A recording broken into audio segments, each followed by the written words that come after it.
Diable Jump.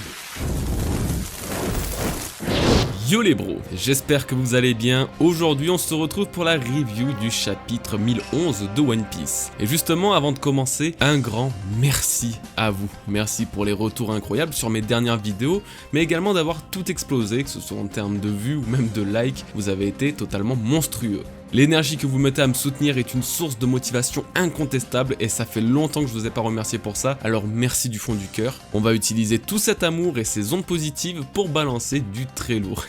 Après les dingueries littéralement du chapitre 1010, ce chapitre 1011 a donc une lourde charge sur ses épaules. Parviendra-t-il à le supporter? Mettant de côté Zoro et Luffy, ce sont les autres protagonistes de cette guerre qui seront mis en avant. Kid et Killer se font de nouveaux adversaires, Usopp et Nami toujours en proie à Page One, mais par-dessus tout, Big Mom réveille une de ses facettes qui changera sans doute le cours de cette guerre. Bref, voyons tout ça ensemble dans cette review du chapitre 1011 de One Piece. Le toit d'Onigashima se retrouve une nouvelle fois agité. Après que Kid et Killer aient été victimes d'une attaque de Big Mom que nous analyserons dans la partie qui lui est dédiée, Zeus finit par se libérer de sa cage.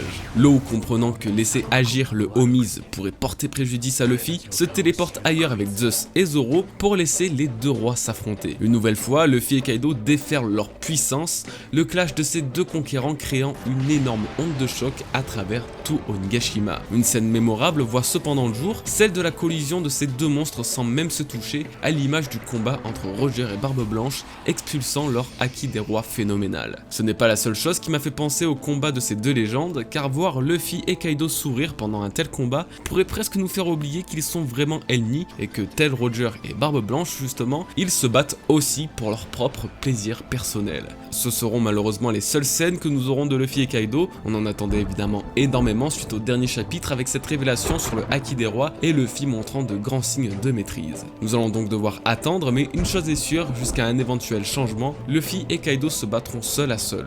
Un véritable 1v1 qui aura une importance plus que capitale dans le développement de notre capitaine. Alors qu'ils se retrouvent désormais à l'intérieur d'Onigashima, c'est au tour de Kid et Killer de trouver un nouveau adversaire. Étant de base à la recherche de Big Mom, c'est contre Basil Hawkins que les deux coéquipiers tombent nez à nez. Ce même Hawkins, qu'ils considèrent comme un traître, avait généré énormément de haine et de rage de la part de Kid, estimant qu'il devait prendre une revanche sur lui et Apu Scratchman. Finalement, c'est Killer qui se chargera d'affronter l'autre supernova, ce qui n'est sans doute pas une très bonne idée puisque d'après Hawkins, les chances que le Nakama de Kid meure s'élèvent à 92%. Sans s'en soucier, le combat entre les deux s'apprête à commencer et Hawkins dévoile une forme spéciale conférée par son fruit du démon, le transformant en un monstre de paille géant. C'est donc un combat relativement inattendu qui va se dérouler dans les prochains chapitres. Killer, qui a déjà beaucoup combattu ces derniers temps contre les deux Yonko, se retrouve affaibli et seul face à un autre supernova qui n'est pas à sous-estimer. La prédiction de Hawkins est cependant intrigante. Souvenez-vous, il y a quelques chapitres, il avait estimé les chances de survie d'un certain homme à 1%. Un simple pourcent dans notre esprit qui condamne déjà le personnage en question, bien qu'on ne connaisse pas son identité. Aujourd'hui, c'est Killer qui est la cible de cette prédiction, n'ayant que 8% de chances de survivre. Ce sont des taux extrêmement faibles et je n'arrive pas à concevoir comment ces deux hommes pourraient survivre avec si peu de probabilité. En tout cas, je pense qu'il va se passer autre chose dans le sens où les chances de mourir de Killer ne viennent pas de son combat contre Hawkins, mais plutôt suite à un autre événement. Un autre événement qui serait aussi la cause de la mort du mystérieux personnage sans doute très important de la guerre d'Onigashima. Pour le reste, la forme démoniaque qu'il utilise est similaire, voire même améliorée à celle qu'il avait utilisée durant son combat contre Kizaru sur Sabaody. Pas une grande découverte de ce côté-là, mais ce qui est sûr, c'est que nous allons enfin voir le plein potentiel de l'un des plus énigmatiques supernovas. C'est Usopp, Nami et Otama que nous retrouvons désormais,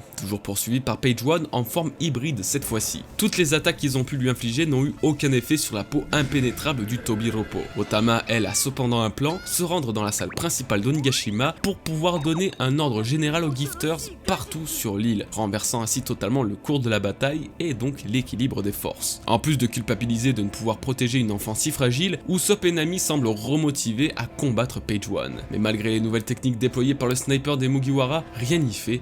Le Tobiropo paraît invincible. Rien de bien nouveau ou exaltant du côté de ce groupe des Mugiwara. Je dois avouer cependant avoir beaucoup aimé les nouvelles techniques d'Usopp, Hanabi Bana et Baku Bokuri, qui semblaient avoir dégagé une grande puissance au point de faire saigner un Zoan ancien. Usopp confirme, ou du moins tease quelque chose de très intéressant concernant Otama, ceci dit, ces Kibidango n'ont aucun effet sur les Zoan.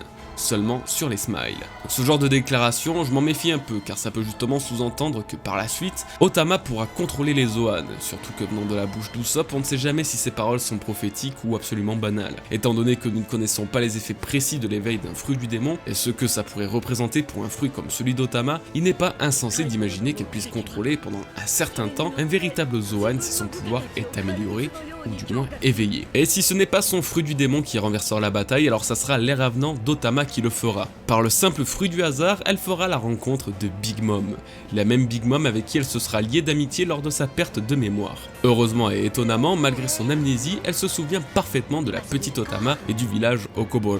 La générosité de Tsuru, de ce village pourtant si pauvre qui était prêt à tout donner pour aider une parfaite inconnue. Elle découvrira alors que ce modeste village aura été réduit en cendres par les hommes de Kaido suspectant un lien avec les samouraïs. Big Mom tombe dans une colère noire, voilà que ses sauveurs se retrouvent persécutés. Alors que Page One ne réalise pas le danger se dressant devant lui, il s'apprête à attaquer le groupe de la petite Otama et se fera arrêter in extremis par la puissance dévastatrice de Big Mom.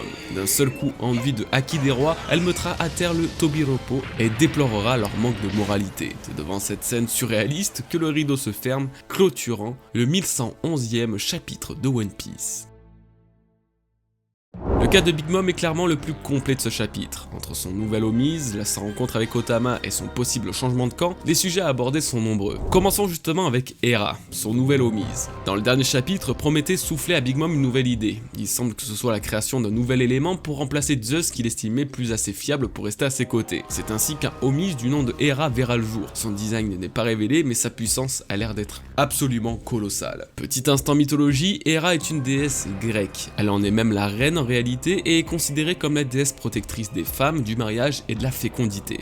Un thème que l'on retrouve absolument autour de Big Mom et principalement dans ce chapitre avec l'esprit protecteur Mère Poule que Big Mom a pu justement démontrer face à la jeune Otama. Ce qui est étonnant est qu'Oda accorde toujours un élément logique à ses références mythologiques. Prométhée et Zeus étaient respectivement le feu et la foudre car dans la mythologie, ils ont tous les deux ce lien avec l'élément en question. Or, concernant Hera, elle semble cependant être une version améliorée de Zeus. Peut-être parce que ce fut sa femme dans la mythologie encore une fois, en tout cas il est quasiment certain qu'elle doit posséder un nouveau pouvoir que lui n'a pas ou même qu'elle aura un rôle précis qui sera dévoilé un peu plus loin. Je pense notamment à protéger Otama, elle ne sera jamais plus à l'abri qu'aux côtés de la matérialisation de la puissance d'un Yonko comme Big Mom. Concernant Zeus, eh bien il a désormais toutes les raisons de retourner auprès de Nami. Bien qu'il se soit rebellé contre elle il y a quelques chapitres, il semble être désormais rejeté par Big Mom et Prométhée et donne alors le meilleur justificatif possible pour Nami de le récupérer et d'en profiter pour gagner un énorme power-up. Maintenant la véritable question est de savoir si oui ou non Zeus perdurera et continuera de vivre si Big Mom vient à mourir, car en toute logique, une création à l'origine d'un fruit du démon disparaît en même temps que son utilisateur. Bref, pour le moment, le retour du duo élémentaire des Mugiwara est à prévoir et n'est pas pour nous déplaire. Otama est donc enfin le salut qu'attendait l'Alliance pour combattre Kaido. À d'innombrables reprises, je vous faisais part d'un sentiment très particulier concernant Big Mom. Wano Kuni est à mon sens pas sa place pour être vaincu et sa puissance est bien trop importante pour qu'elle continue de combattre auprès de Kaido contre Luffy et les autres. Son rapport particulier avec Otama est un élément du scénario sur lequel Oda portait une attention bien trop particulière, montrant que derrière la tyrannie et la folie que Big Mom incarne, il y a encore des traces de la gentille Lin Lin. Une enfant qui ne voulait de base que le bonheur de ses amis et être entourée d'une famille après avoir été abandonnée par ses parents. Son passé en dit justement long sur la personne qu'elle est aujourd'hui. Ce qu'elle est devenue n'est que le résultat de traumatisme et de manipulation. Il faut se rendre compte que Mother Carmel, celle qu'elle considérait comme une véritable mère, après avoir été abandonnée, était justement une trafiquante d'orphelins, que Strussen, celui l'ayant récupéré et sauvé, était également un homme cupide et manipulateur, sans omettre les Rocks et la folie sanguinaire de leur capitaine. Bref, comme on peut le voir, Big Mom a gardé une certaine mentalité pas si horrible que ça finalement. Ses paroles sur le code de morale des pirates sont d'ailleurs lourdes de sens, même si c'est relativement hypocrite la concernant puisqu'elle peut mettre un pays à feu et à sang seulement pour des ingrédients de gâteau. Il est vrai qu'elle a quand même fait preuve de bon sens avec Otama. Reste désormais à savoir de quel côté de la guerre elle prendra place. Le cas de Big Mom est particulièrement imprévisible et j'avoue être très curieux des scénarios qu'Oda peut avoir en tête la concernant. En frappant Page One, elle démontre également une utilisation du haki des rois enduit dans son poing. Une puissance développée peut-être un peu trop prononcée pour un simple Tobiropo, mais au moins on peut espérer que Page One est finalement hors d'état de nuire. Si c'est pas le cas, alors son état critique et affaibli pourrait justifier un combat avec un autre membre de l'Alliance dans un état critique et affaibli. C'est un peu la gestion actuelle de la guerre par Oda en réalité. Les personnages qui s'affrontent sont déjà tous affaiblis par un autre combat pour égaliser leur puissance et leur énergie restante. Le meilleur meilleur exemple est justement Kaido. Il a subi un nombre de dégâts colossal depuis le début de la guerre, ce qui avait comme objectif de le rendre un peu plus vulnérable pour que Luffy puisse le battre. En tout cas, c'est comme ça que je vois le déroulement des combats d'Onigashima et comment Oda cherche à équilibrer les rapports de force. Pour en finir, comment ne pas mentionner Kid? Lui qui était justement à la recherche de Big Mom pour la combattre, va-t-il réellement engager un nouveau combat avec elle, seule, alors qu'elle est justement en train de se ranger du bon côté? Il se peut alors qu'il trouve un autre adversaire à sa hauteur. Personnellement, je vois toujours un combat contre Queen, il est une calamité, il était en 2v1 face à Marco qui ne pourra sans doute pas gérer deux monstres plus longtemps. Kid a une dent contre lui après les sévices qu'il lui a fait subir à lui et à Killer. Bref, bien que Luffy soit le personnage principal, il faut aussi que les autres capitaines Supernova aient leur moment de gloire. Kid et Law étant les plus puissants antagonistes de cette guerre avec Luffy et Zoro, ils vont forcément avoir un combat à la hauteur de leur puissance et de leur réputation. Un empereur étant cependant un petit peu trop ambitieux, une calamité est au moins le strict nécessaire pour un personnage qu'Oda aime mettre en rivalité avec Luffy. C'est un moment de la guerre décisif qui aura une suite que dans 2 semaines puisque One Piece ne sera pas publié vendredi prochain. C'est la fin de cette review les bros, j'espère qu'elle vous aura plu.